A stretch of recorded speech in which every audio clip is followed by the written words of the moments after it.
Ruben আমোরিমের এই বরখাস্ত হওয়াটা ইউনাইটেডে আমার কাছে মনে হয় অস্তিত্বের সংকটের প্রশ্নটা তুলে দেবে। হোয়াটস নেক্সট, পরের কোচটা কে হবেন, তাকে কোন প্ল্যানে আনা হবে, ওইটাও যদি ওয়ার্কআউট না করে, as a club Manchester United sir Alex Ferguson যাওয়ার পর থেকে যেভাবে ভুগছে আর ধুকছে, এই ক্লাবটা আরও তলার দিকে চলে যাচ্ছে।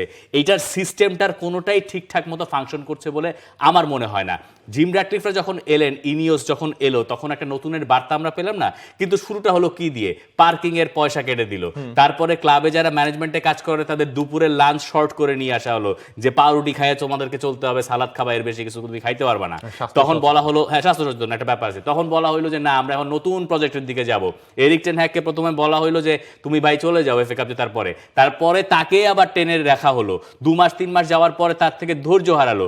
রুবেন আমোরিম এলেন, যেই রুবেন আমোরিম লিভারপুলের রাডারে ছিলেন, বার্সেলোনার রাডারে ছিলেন, তাকে এনে 3 ম্যান ব্যাকলাইনে খেলানোর কথা বলা হলো যে আপনি হেড কোচ, কিন্তু তিনি চাইলেন ম্যানেজেরিয়াল রোল। এই যে দ্বন্দ্ব, সেই দ্বন্দ্ব মোটে 14 মাসের মাথায় গিয়ে এমন পর্যায়ে পৌঁছালো যে এখন আমার মনে হয় ইউনাইটেড নিজেরাই অস্তিত্ব সংকটের এবং কাছাকাছি।